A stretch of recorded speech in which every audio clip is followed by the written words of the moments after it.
Episode 4 की शुरुआत होती है वकांडा के एक फ्लैशबैक सीन से। 6 साल पहले एओ ने बकी का दिमाग ठीक करने में उसकी मदद की थी। Back to present time. एओ ने बकी को 8 घंटे का टाइम दिया। उसके बाद चाहे कुछ भी हो जाए ये लोग जीमो को अपने साथ लेकर जाएंगे। फिर हमें पता चला कि कार्ली के किए उस धमाके में 3 गार्ड्स की जाने गई और बहुत सारे लोग जख्मी हो गए। इससे पहले कि कार्ली रिवॉल्यूशन के चक्कर में और ज्यादा जाने ले इन्हें उसे ढूंढना होगा। सैम के हिसाब से अगर कार्ली को ढूंढना है तो इन्हें डॉन या मडानी का फ्यूनरल अटेंड करना होगा। सारे फ्लैग स्मैशर्स मडानी की बहुत रिस्पेक्ट करते थे तो पक्का उन्होंने मडानी के लिए सीक्रेट फ्यूनरल प्लान किया होगा। सैम और बकी ओल्ड फैशन वे में रिफ्यूजीज से मडानी के बारे में पूछताछ करते हैं बट इन्हें कोई कुछ नहीं बताता। दूसरी तरफ जीमो ने कुछ बच्चों को टर्किश डिलाइट्स का लालच देकर एक लड़की से फ्यूनरल की सारी इंफॉर्मेशन उगलवा ली। इसने ये डिलाइट सैम और बकी को भी खिलाए थे। तब बड़े ही इंटेंशनल वे में कैमरा कुछ टाइम के लिए कैंडीज पर फोकस कर रहा था। अब या तो ये सीन इस आने वाले सीन का हिंट था या फिर जीमो भैया ने इसमें कुछ मिलाया होगा। तो अब प्लान ये होगा कि सैम जीमो की बताई लोकेशन पर जाकर अकेला कार्ली से मिलेगा और बातचीत करके मामले को सुलझाने की कोशिश करेगा। सैम फौरन शेरन को कॉल करके उसके स्पेशल सैटेलाइट की मदद से फ्लैग स्मैशर के कैंप पर नजर रखने को कहता है। डॉक्टर नेगल की मौत के बाद पावर ब्रोकर पगला गया है। चाहे कुछ भी हो जाए ये लोग कार्ली और सीरम को इनके हाथ से निकलने नहीं दे सकते। तभी वहां पर वॉकर और हॉस्किंस भी आ गए। पहले तो वॉकर जीमो को अरेस्ट करके सीधा कार्ली को पकड़ने की प्लानिंग में था बट सिर्फ जीमो को ही फ्यूनरल की लोकेशन पता है। वो ऐसे इन्हें बीच सड़क पर लोकेशन नहीं बताने वाला बल्कि अपनी नई छोटी पार्टनर के साथ खुद इन्हें लोकेशन तक पहुंचाएगा ताकि ज्यादा से ज्यादा टाइम जीमो आजादी के मजे ले सके। वॉकर को सैम का कार्ली से अकेले मिलकर बात करने वाला आइडिया बिल्कुल पसंद नहीं था पर फिर हॉस्किंस ने इसे किसी तरह समझा दिया। फ्यूनरल को जाने से पहले कार्ली ने अपने साथ बचे हुए सुपर सोल्जर सीरम के वेल्स ले लिए थे। लोकेशन पर पहुंचते ही वॉकर ने जीमो को हथकड़ी लगवा दी और सैम अकेला अंदर कार्ली से बातचीत करने चला गया। फ्यूनरल के बाद सैम कार्ली को समझाता है कि उसके इरादे तो नेक है बट उन्हें पूरा करने का तरीका एकदम गलत। कार्ली धीरे धीरे सैम की बातें समझने लगी थी कि तभी बेसब्री बंदा वॉकर चिल्लाते हुए अंदर आ गया। वॉकर, हॉस्किंस और बकी को वहां पर देखकर कार्ली उधर से भाग गई। जीमो ने हथकड़ी से आजाद होकर कार्ली को ढूंढ लिया और उस पर धड़ाधड़ गोलियां बरसाकर कार्ली से वो सुपर सीरम वाइल्स छीन लिए।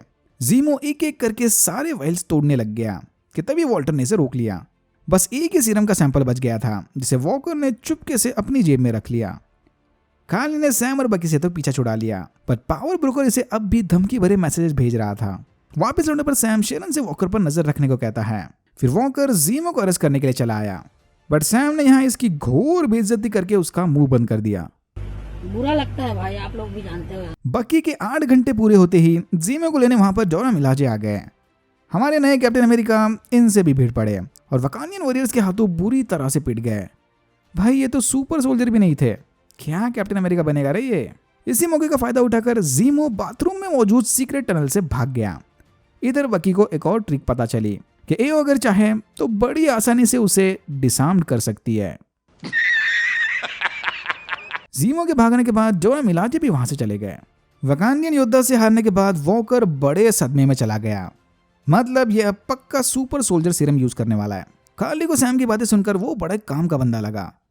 फिर कार्ली सैम की बहन सेरा को कॉल करके उसके लिए मैसेज छोड़ती है। इसने सैम को इस सीक्रेट लोकेशन पर अकेले मिलने बुलवाया। सेरा को कॉल करके मैसेज देने का मतलब ये था कि अगर सैम नहीं आया तो कार्ली जाकर सेरा से मिलेगी अकेले में।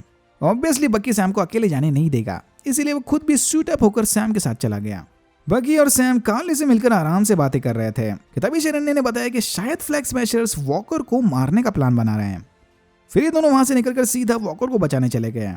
जब वॉकर नीचे लड़ रहा था तब फ्लैग स्मैशर्स ने हॉस्किंस को बेहोश करके बांध दिया। समय रहते यहाँ पर सैम और बकी भी आ गए। जल्द ही सैम समझ गया कि वॉकर ने सुपर सोल्जर सीरम यूज किया है। अपनी नई सुपर सोल्जर पावर की मदद से वॉकर बड़ी आसानी से फ्लैग स्मैशर से लड़ने लगा। होश आते ही हॉस्किंस भी कैद से आजाद होकर लड़ाई का हिस्सा बन गया बट इसकी लड़ाई शुरू होते ही खत्म हो गई।